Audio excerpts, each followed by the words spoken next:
Just kidding. Mostly. So, and then Sean, this is your first time.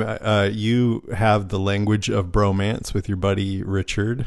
Can you talk about that a little bit? Yeah, it's a podcast we've been doing for over 3 years. You actually kind of helped us get going. With podcasting, you're always kind of like, well, how do I do this? And you shot me some links early on, which really helped us kind of get our butt in gear and go. But awesome. Yeah, we've been doing it for 3 years. Since we've started, we've released over 160 episodes, which we've actually released every single Sunday since we started, which is kind of a cool thing we like to brag about a little bit. But that's amazing. We're basically an improv parody type podcast. We'll go out, we'll find these stories, and we will like make this kind of universe around it. The best example I can think of is our episode that came out last week. We found this island that England wants people to move to. And from there, we basically created this character that lives on this island, and his one job on the island is to fight sea serpents. But they're not they're not sea serpents. He's just taking like wiring off of people's houses and thinks he's like this big savior of this island, but really he's kind of wrecking the place. But that's kind of the gist of what our sounds episodes like a script in the making. Yeah. Why does England want people? They're just trying to push people to populate an island or something. Yeah, it's like an island that is it's in the South Pacific, and it's like kind of close to New Zealand, but the weather's perfect. But it's one of their last colonies that they own. And they had a mass exodus of people, like 200 people left. And there's only like 200 people on the island. But they're like, hey, if you go here, you'll get free land. It has Wi-Fi. It doesn't get below 60. I don't think it gets above 85. It's like a perfect place, but nobody just wants to live there. Okay. Do they have Wi-Fi? Yeah, they have Wi-Fi. They have electricity. So you can post those news articles.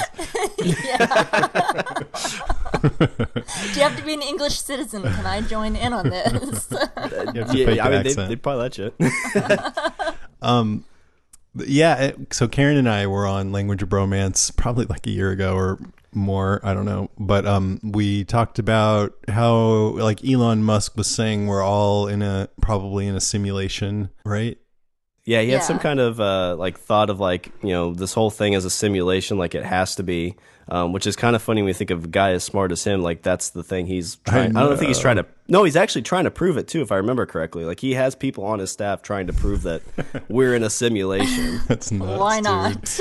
And the thing about if anybody else said that, you'd be like, oh, he's nuts. But here he is with Tesla and rockets and shit. He's like, going to Mars, Wi-Fi for everybody, and we're going to prove we're in the Matrix. Yeah, let's do it. I wonder if part of why he's so successful is he's just like, none of this is real, so I'm just going to be a god. Yeah. he has become Neo. He has become the one. Right. And as soon as if he ever found out it was real, then all of a sudden he would just get all insecure. Anyways, I wanted to mention that since we last recorded, so the last episode Karen and I did of The Thing, we actually recorded it several days early. And during the time we recorded and then published, there were a couple of unfortunate incidents I'm sure all you guys know about. One of them was George Romero passed. He died of cancer. And that was a big blow and a bummer. And, we're going to do a tribute episode at some point. Everybody rushed out tribute episodes. Karen and I are gonna do one at some point in the next month or so. Probably cover Dawn of the Dead, which we never covered, but we'll talk about George Romero and stuff like that. But he's without him, none of this would be going on. Walking Dead wouldn't exist. Yep. I don't follow like celebrities' personal lives too much. Was he been sick for a while, or is this kind of all of a sudden? They said he died after a brief but aggressive battle with lung cancer. So according to that, it was short, and I never heard anything about it before that. No, I hadn't either. So really sad. And then there was John Bernecker, who was the stuntman who fell from a roof, and he died later that day and fell 25 feet. He was working with Austin Amelia, who plays Dwight. I don't think they were actually filming. They were in between filming or something. I don't know the details, but that was really sad. Yep. And I'm sure the whole crew was just, with a huge blow to them, and they stopped production for several days. And so that was a bummer. So I just wanted to acknowledge that happened, since Karen and I didn't, and you might have thought we were cold and callous. No, it's really sad. Yeah, really sad. But let's get on to some happier stuff. Obvious threat to untold numbers of citizens. The people it kills get up and kill. Are they slow-moving, Chief? Yeah, they're dead. They're all messed up. This is a Walking Deadcast news update. Never gets old. No, Yeah. it doesn't. We're, Comic-Con came out. Walking Dead has a huge presence at Comic-Con, so I figure we'll spend the first part just covering all the Walking Dead stuff that came out, and then we'll go in and just touch on a bunch of other things that we're excited about. Is that okay with you guys? Yeah, it's perfect. Yeah, perfect. So the first thing I wanted to talk about is the Walking Dead Season 8 trailer, which was 5 minutes long, which is pretty long for a trailer, and I watched it a couple of times, and I know you guys both did. What did you think about it?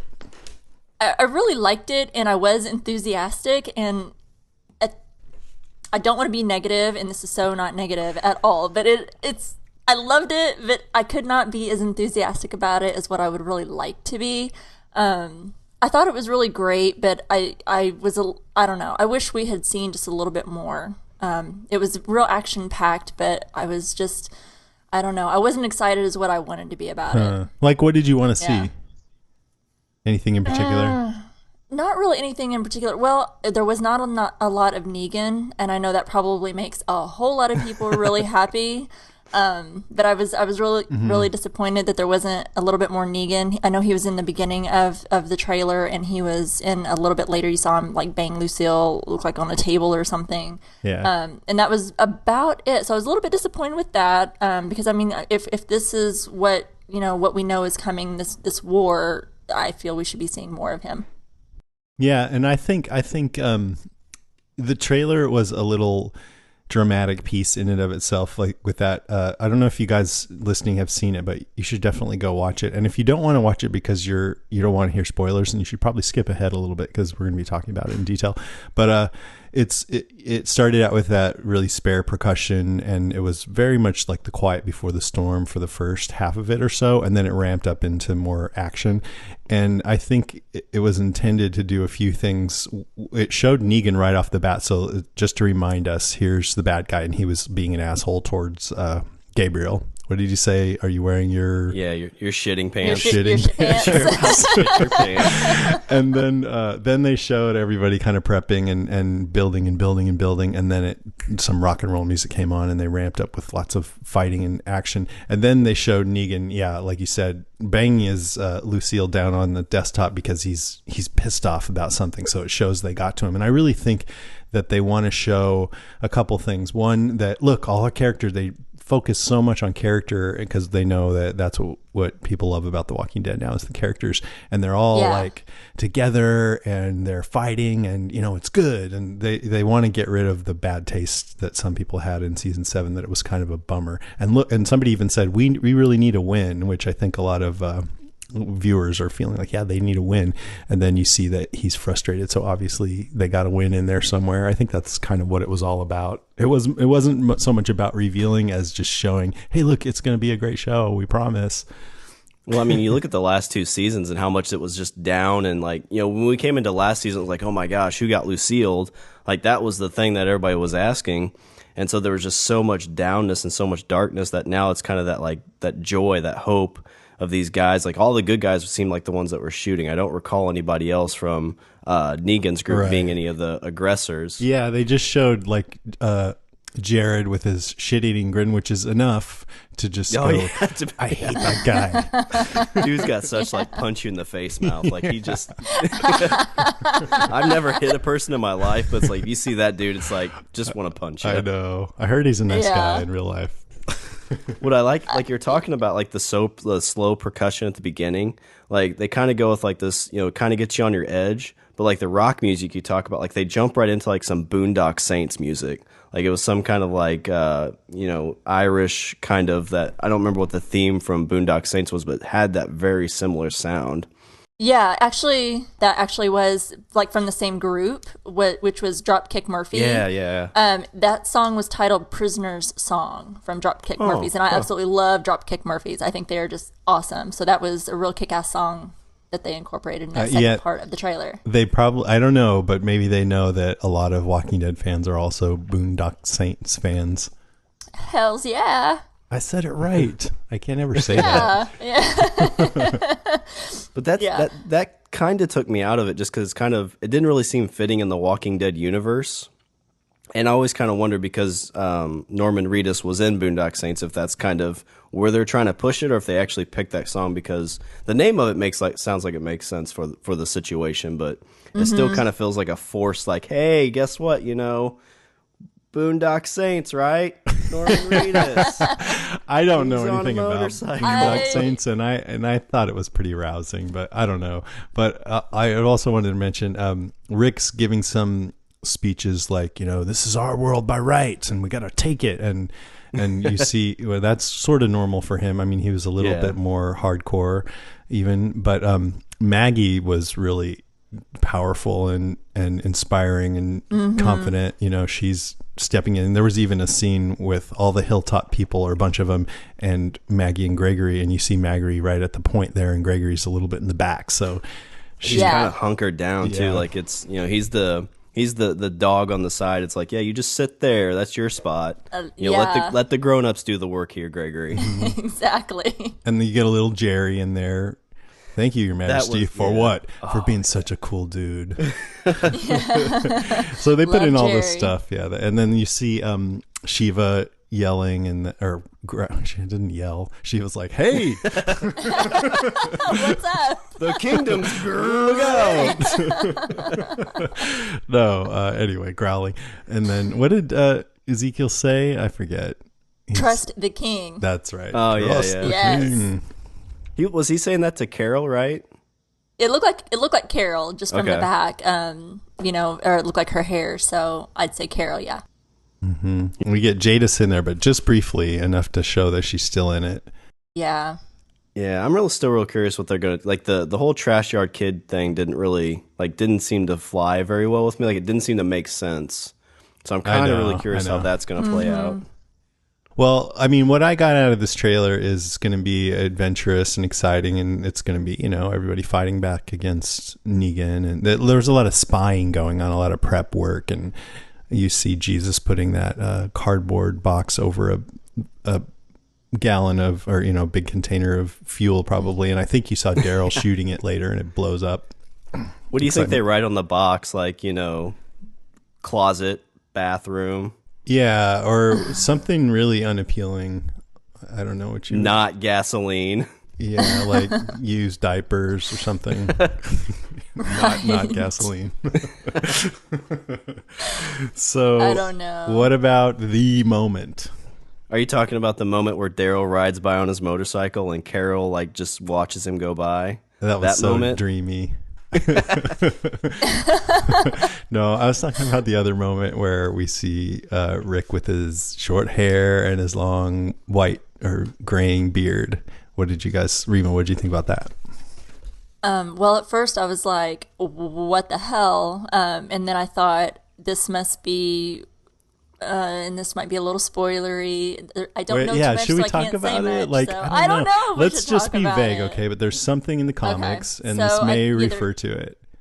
Right. Yeah. We'll just leave it at that. But yeah, I think that's where it's going. I thought it was really interesting. I think, I don't know, it can't happen too early. I don't think. I think we've got to get through that first half. If I had to guess, that's probably going to be like an intro in leading us into the second half of the season. All right. In the comics, Rick wakes up and he's 69 years old and no one knows why. How did I get here? Yeah. No, but you know what's weird about that is they focused in on those flowers and they were playing music from season 1, and it made it look like it was his same hospital bed. So I wonder if they're trying to make people think that he's waking up from his coma and it was all a dream or something, Because if you notice how like it kind of changed, the scenery looked a little hazy and foggy. It didn't look as clear as the rest of the trailer. It looked like you were waking up from a dream. You know what I mean? Yeah. But why would he be such grade though if that's the case? Because I mean, it's what age would he be now? What is he, like 35, 40? Somewhere in there, yeah. And so Yeah. this would have to be like 10 years after he was in a coma. The zombies have aged him, you know? The zombie dreams. Yep. I don't know. It was really interesting. I'm glad they put that in there because you wonder what the hell's going on. But I feel like it's going to be a total fake out and nothing that any of us are expecting. And Kirkman's going to be giggling to himself. I think I have a pretty good feeling about this season. I think it's going to be a lot of fun and it's going to be good. I think so. I mean, it's going to be a wild ride, I think. And I get where they're trying to go with everybody was really kind of pissed about the whole darkness and got turned off with the last season. So I get that they're trying to carry on with, they've rallied the troops, they're all on a high, they're all united, and that's how they're carrying it on, and I think that's great. So But there's still going to be death and, yeah, horribleness. Or else Totally. it wouldn't be The Walking Dead. exactly. Let's move on to Fear. So in the Fear trailer, basically it looks like Walker and the other Native Americans move in with the prepper group in the ranch, and it's an uneasy alliance, and then it all goes to shit basically, and they run out of water, and of course, and then you see the dam. Also, Daniel meets back with Madison. And you see briefly Strand with Madison too, and then there's a lot of like zombies eating people and stuff. So A lot of zombies. I mean, I'm excited to get back to this show because I loved the first half of the season and where it was going, but the trailer didn't make me feel like any more excited. Maybe even a little less because it was too revealing, and I'd rather just discover that as I get into it. I think Walking Dead does trailers better than Fear. But what do you guys think? Well, I actually don't. I've watched the first season of Fear the Walking Dead, but I checked this trailer out just so I could be up on it. And it seems like both shows are kind of going the same direction. There's this like all-out war kind of scenario happening. Yeah. And the Fear the Walking Dead, that one actually felt more like realistic. This is over resources, not just kind of a, who's got the bigger Lucille. It's an actual like resource battle. It's an actual war over things. And Fear the Walking Dead, that trailer actually got me excited to go check that out because yeah, you should, because season 2 was uneven, but towards the end it started. I felt like really getting better, and then season 3 was just phenomenal. I mean, it's not Game of Thrones, but it was damn good, and for part of what you're saying is a big part of the reason why it's good, because compared to The Walking Dead, it feels a lot more grounded and gotcha. Yeah, more real world a little bit, and I'm so happy about that because it needs to differentiate itself, and I thought that was a really good way to differentiate itself. Well, what's cool is you get to explore like you think of like The Walking Dead, like there's these different kind of civilizations that are kind of going to war, and they all kind of have their different aspects tied to like actual civilizations. I think I've heard somebody kind of reference that, like, you've got a king, which is a kingdom. I think like, Negan's more of a dictatorship kind of thing. But you have this other thing you could explore, this whole like, early Western type thing. It sounds like where there's Native Americans fighting, to get their land back. It's like, hey, this is something that was ours to begin with, so we're going to fight to get it back, plus our resources. Yeah. It's just kind of cool to take those, like, you have zombies in it, but there's so many genres you can put into a zombie movie, and the zombies are just kind of what gets you there. Yeah, absolutely. And it's not just the type of story, but it's also a little bit the tone, I think, or it just feels different. Plus, they got some really good characters in this season, right, Rima, Troy? Yeah, they're definitely wild cards now that are really kind of mixing it up and changing it up quite a bit. Mm-hmm. Yeah, and I think Alicia's gotten more interesting. That's good. Not just because she's hot. I'm staying out of that conversation. All right, let's move on. So a couple more Walking Dead things. There's a Robot Chicken Walking Dead special coming up, and the trailer looks funny as hell. There's Merle singing a musical Longing for a Girl out there who's just as racist as he is. And there's Negan stealing Snoopy's scarf for his sash, It's all kinds of funny stuff. So I don't know when that's coming out, but it's on Adult Swim. And then at the Comic-Con panel, someone asked, just there's a whole bunch, but here's a couple interesting ones. Someone asked if the show could ever head to different parts of the world, and Scott Gimple said, I would say it's entirely possible that could happen. I'm going to continue to give a long, ambiguous answer on that, but I would say it's something. I'd say it's something. And Kirkman said, look for The Walking Dead Sweden coming in 2019. So that could be interesting, if it opened up a little bit. That'd be pretty cool. It would be really cool. See something new. Something different, yeah. Then talking about the end of the Walking Dead comic, Kirkman said, I think about 2 or 3 years ago I had a pretty good idea for a definitive ending. I have known that since then and been working towards that. So I know exactly where I'm going and what's going to happen when I get there. And then on comicbook.com, he also said, well, this is, you can't really trust what he's saying, but this is a little bit of a spoiler for the comic if it's true. So if you really don't, it's kind of, if you don't want to hear that, I would just skip ahead like 20 seconds right now. So I'll give you a second. Okay, here goes. So he said, I've said before, Rick does not survive to the end. It was years ago, so you guys probably forgot, but I foresee there being more story after his eventual demise. Oh, wow. I wonder how you could carry that on without him. I mean, I guess with Carl you could, but yeah, at this point, I mean, especially with who's gone now, I'm like, nah, I don't know if I'd be interested without Rick at this point. Yeah, are you reading it? MASH. Yeah, I'm definitely all the way caught up. I was gonna say, like, even MASH had to keep Hawkeye around. Like, they could, give him a new BJ or somebody else, but Hawkeye had to be there the whole time. Yeah, Hawkeye would always like a new BJ.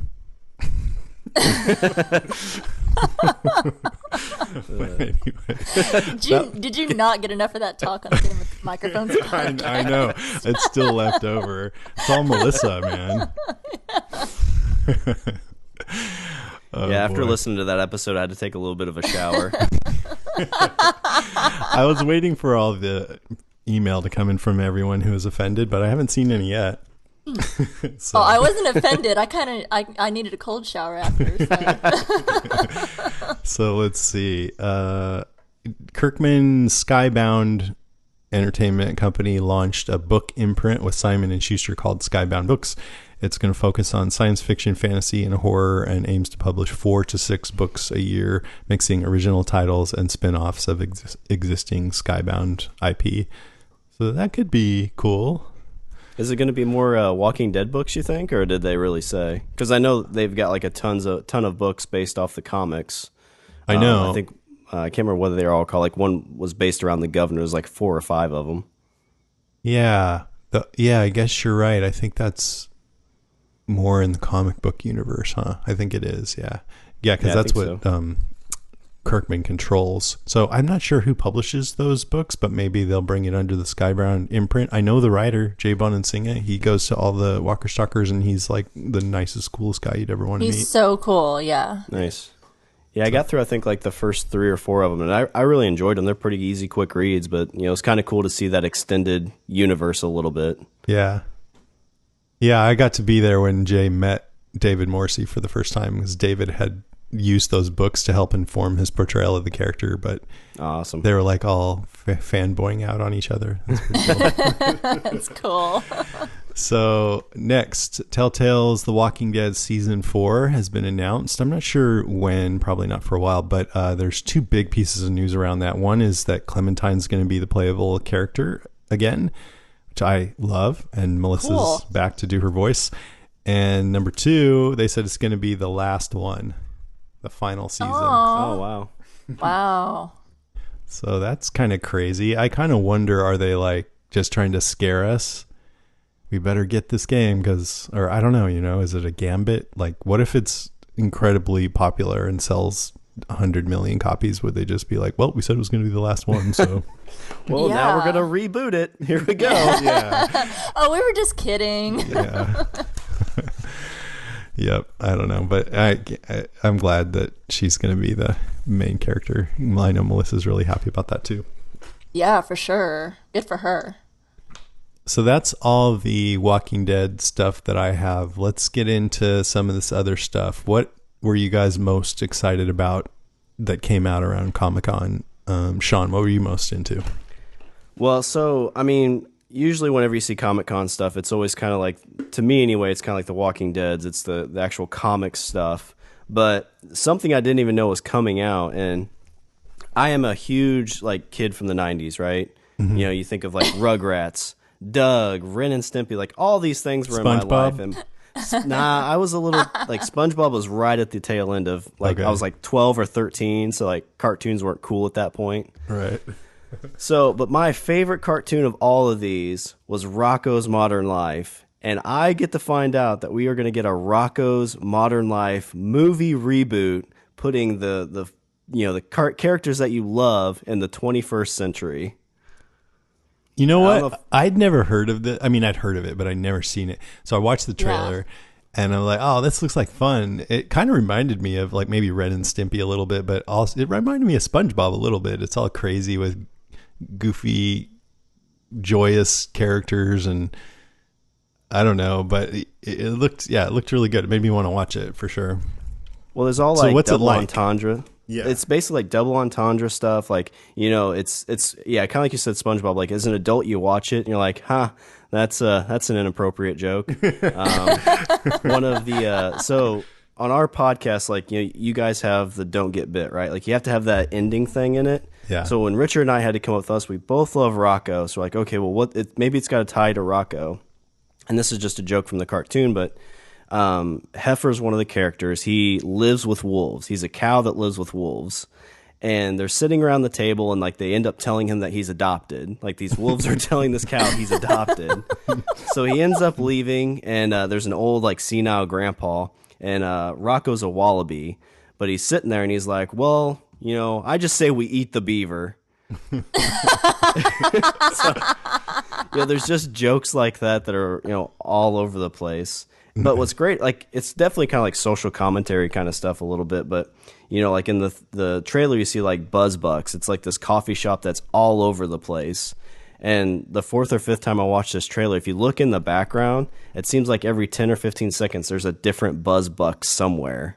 Like they've gone to a whole different part of town, and there's another coffee shop. It seemed like in the trailer they were making a point that like, oh, we're not in the 90s anymore. What's going on? So it's kind of bringing in a lot of stuff that's happened since then. Yeah, and they always kind of tackled that in the show itself. But, like you've got like social media now that they can make fun of. You've got like technology like the O-Phone. Like, hey, I got the O-Phone 8. Oh, I got the O-Phone 9. Well, guess what? The O-Phone 10 just came out. Right. Oh, that sounds When does fun. it come out? I didn't see specific dates. I want to say like there's like 3 Nickelodeon 90s cartoons that they're going to make movies for. I think they're all kind of slated maybe end of the year, first part of next year. Awesome. Maybe I'll take Nico to that. He's pretty advanced. Okay, Rima, what about you? I know which one you're most excited about. Everyone who knows me, Woman. yeah, everybody who knows me knows this is what I was looking for to come out of Comic-Con. I was so excited. So yeah, at Comic-Con they announced that Wonder Woman 2 was officially going to be on the schedule, and they also had announced that Patty Jenkins was also going to be returning as director. Nice. So yeah, so she did a super awesome job in the first one. If you haven't seen it, I highly encourage you to go see it. Take your kids, grown-ups, I don't care how old you are, go see this movie. It's super awesome. So yeah, that came out, which made me very excited. No release dates or anything, just that it's on the schedule for Warner Brothers. I think I heard a rumor that they were going to set it. When did I hear? In the 90s or something? I think it was going to be like in like the mid 80s, like right before the Berlin Wall comes down. And it's going to be like a whole Cold War type of thing. At least that's the rumor I heard. I don't know if that's changed. Right. We know rumors change, but that's the last one I heard. Yeah, the only thing that I heard was that Patty Jenkins had said that the story is going to take place in the U.S., and she thinks it's time. It's Wonder Woman. She's got to come to America, and she says it's time. Mm-hmm. So that's about all that I know to expect from the new one. What tripped me out is that Patty Jenkins directed Monster, which I never saw, but I know that was the one where Charlize Theron just looked super ugly and played this like murderous killer prostitute.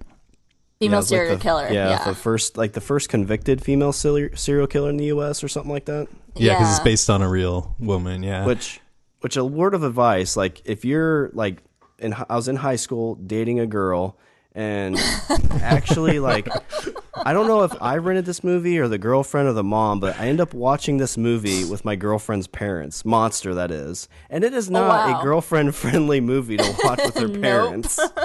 It gets some scenes where I was extremely uncomfortable. Right. Yeah, there's some girl action going on in that movie if you haven't seen it. So Yeah, Christina Ricci, like she's huge on my list of favorite ladies for sure. Yeah, she's a cutie. There was this girl. I mean, in grad school, I went on a first date with her, and we met at a party, and we went to this movie. I think it was called Kissed, and it was about this young woman who loves to sleep with corpses. Okay. It was the woman who was in Deadwood later that was like addicted to something. I forget.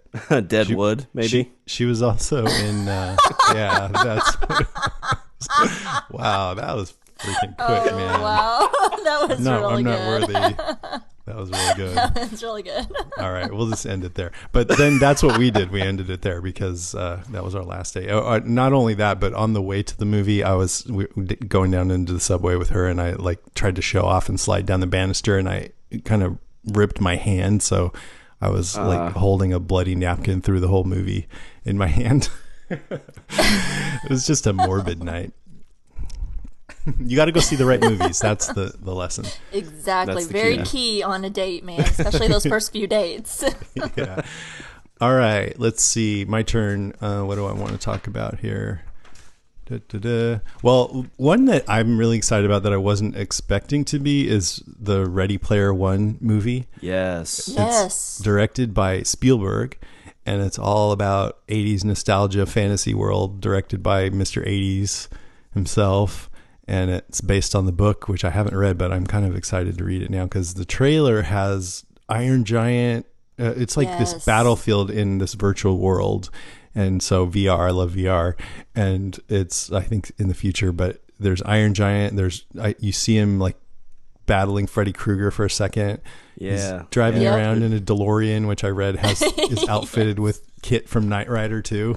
Oh my God, that's You so see- cool. You see Harley Quinn in there for a second with Deadshot.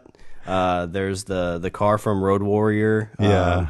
Yes. And I guess what they said, like in the book that Ernest Cline wrote, I guess he said that like all the pop culture references that he's put in that book, I think it's like, 15 years old or 10 years old. Mm-hmm. Nobody's figured them all out yet.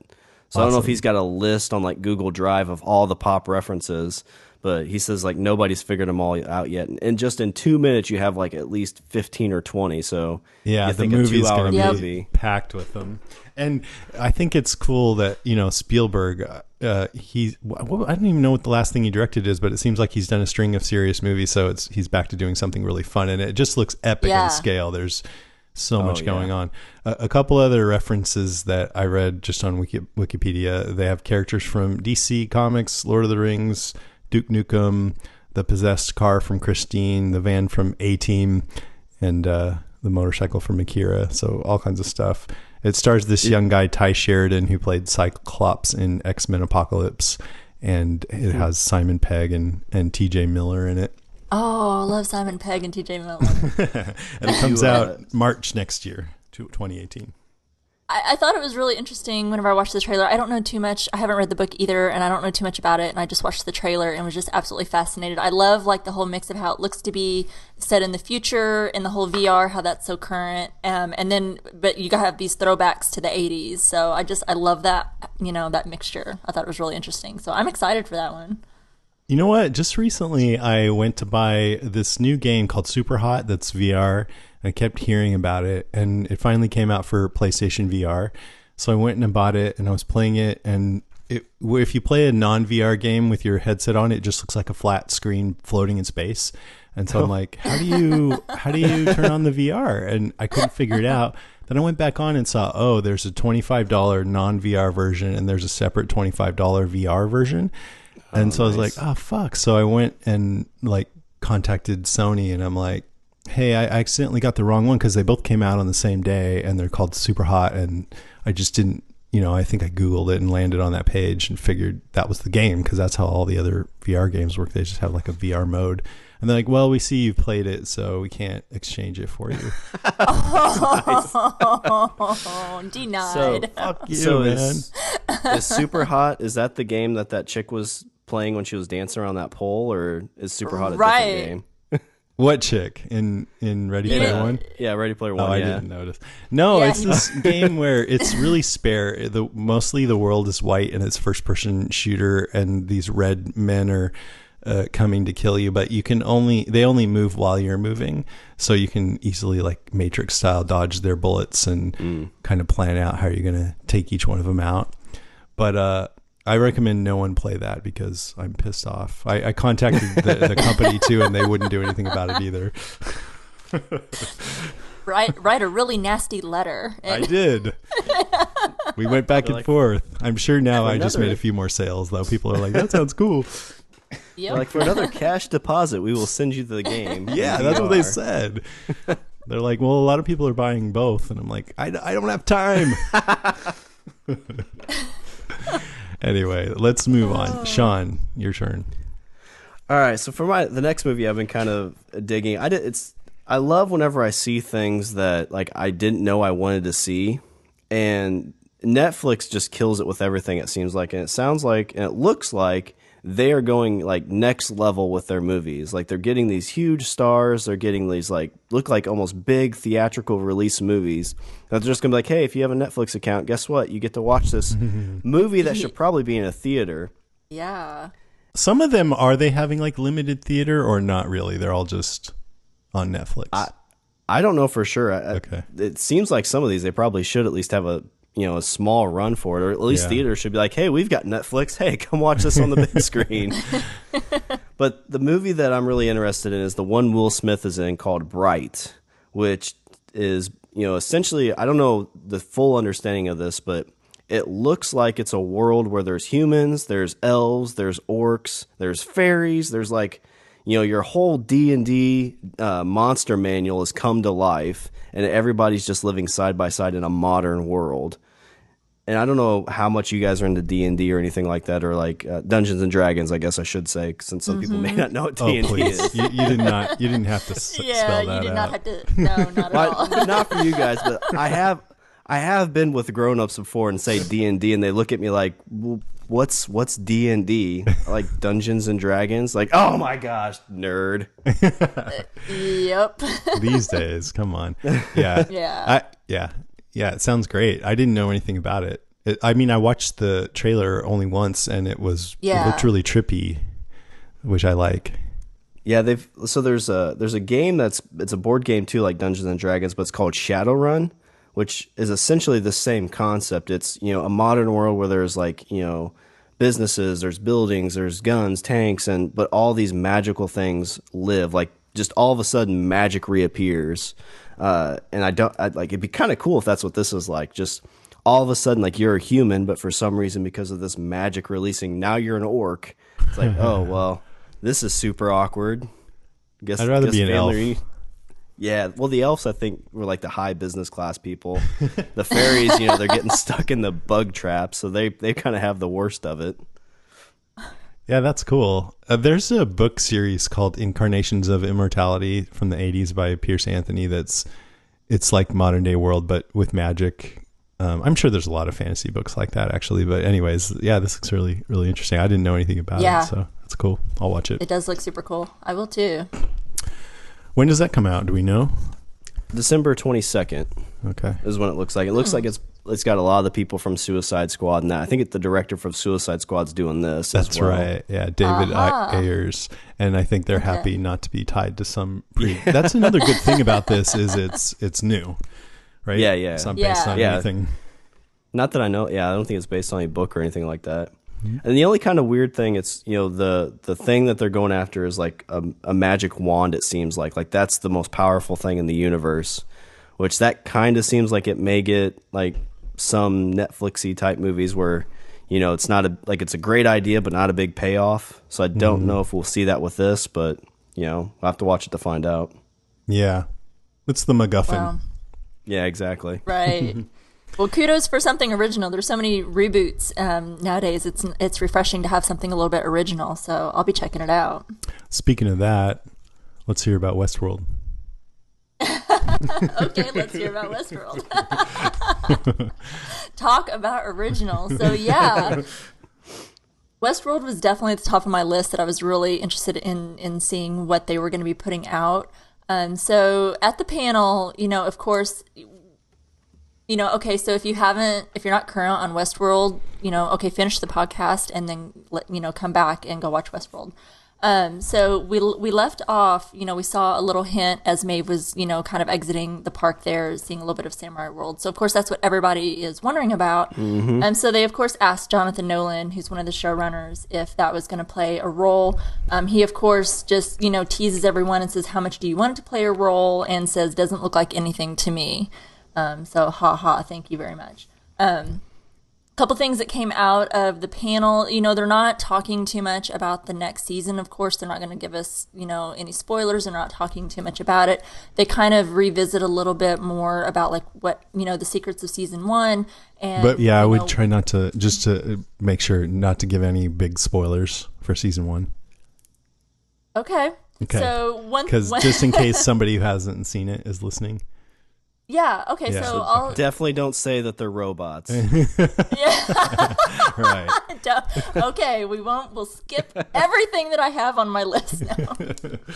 No. So if you've seen the first season, music does play a really big part. Which music is a really big part of any series. I'm always paying attention to the music, and that kind of helps me get interested sometimes in a certain show. So music was a really big part of Westworld and how they chose to kind of put that in the show. So what they asked them was they said how was the score and the soundtrack, how it served multiple purposes. And they, Lisa Joy, who is one of the showrunners with Jonathan Nolan, says one of the earliest images we discussed was a player piano. They like the old and the new with like the new music with the old style kind of piano. So I thought that was kind of interesting to add some contemporary music in an old-timey way. Yeah, well, that's what they did all the first season. I mean, I don't think this is really a spoiler, but they had so many Radiohead songs being played on the piano or just in a different style. Love that. Wasn't there like a Tool song too? Like what I love about shows like that is when you hear like a piano rendition and you're like, wait, I know that song. Like, oh my gosh, that's a rock song. And it sounds That's a beautiful. rap song. Yeah. Yeah, because it's definitely not played like it originally when you hear it. So it's, there was many times I was kind of, hitting the rewind button a lot so I could, because it takes sometimes when it's played on a piano, to kind of see what that tune is. So yeah, I thought that was pretty interesting. So another thing that kind of came out of it, Evan Rachel Wood, who played Dolores, said she knew that the show was a hit when she was in Target and someone yelled out, "Freeze all motor functions." That's awesome. That's awesome. What did she do? I wonder what she did. I don't know. She did not say what she did, but I'm sure she turned around like, "What the hell?" I don't know. If she was real good, she would have just stayed super still. Yeah, freeze frame. So that's awesome. Also, yeah, it was super cool. There were a couple new people added to the cast. Neil Jackson and Jonathan Tucker are coming aboard. And Jonathan Tucker, you may recognize him. He was Loki in American Gods. Oh, yeah, okay. And he was in Justified. So they've both joined the drama as well. So, and then they premiered the Westworld trailer. And they have only been in production for 1 week. Oh, wow. Yeah, so given what, I don't know if you guys had the time to watch the trailer or not, and if the listeners, I won't give too much away. It was really action-packed. We saw a lot of action in that trailer. The Man in Black, and his snarling smile, that was pretty awesome. So considering that they were only in production for 1 week, everything that we saw certainly gets me really, really excited to see what they're going to put together by the time that the show comes out sometime this year. We don't have a release date. We just know it's 2018. So I'm looking forward to that one. Yeah. Yeah. HBO does that. They'll have going back to Sopranos, I think there was 2 years between a couple of seasons of Sopranos. And I think they they weren't really sure if they'd have a hit on their hands, right, with this. That's why it was probably pushed so far. Maybe, but I mean, they do it. I think they've even talked about skipping 2018 with Game of Thrones. Oh, really? God. I know. Yeah, that'd kill me. George R. R. Martin's like, please, just skip it here. I got 2 books. Skip 5 I years. need more time. I mean, I wonder I know we're not quite on game yet, but one way I could excuse that or be okay with it is if they're just like, yeah, every one of the episodes in the last season is going to be like a movie, like an hour and a half. That'd be awesome. Yeah, well, that's what they're talking about. They're talking about they're almost going to be like little featurettes, since they have, we don't have the 13 episodes, and we're only getting 7 or 8 or 6 in the final season, they're going to make them kind of like little featurettes. So cool. I don't know. I'm excited about Westworld. I know a few of you have been asking whether I or we would do a podcast on that. It's still up in the air. It's a possibility. That's one reason why I'm glad it's not going to be till 2018 because I have time to figure it out. You need to do a podcast. It's like the shows you ask me to do a podcast about cast and just put those episodes in there. I mean, Westworld is so rich and complicated and, it takes a lot. I mean, it's almost like Game of Thrones, not quite, but I would really want to do it justice. So yeah, it's very dense and it's very character driven. So. Go to patreon.com/Jason and Karen, and that would help convince, grease those wheels. Absolutely. So let's see. Next is another one that I did not expect to be excited about was American Horror Story, because I used to love that show. And then when Hotel came, I was sort of getting tired of the formula. And also that first episode, it was just so wrong that it was almost too much for me. And so I just stopped watching. I heard Hotel ended up being pretty good. I know. Well, there's like just dude butt raping another guy with a big long strap-on drill.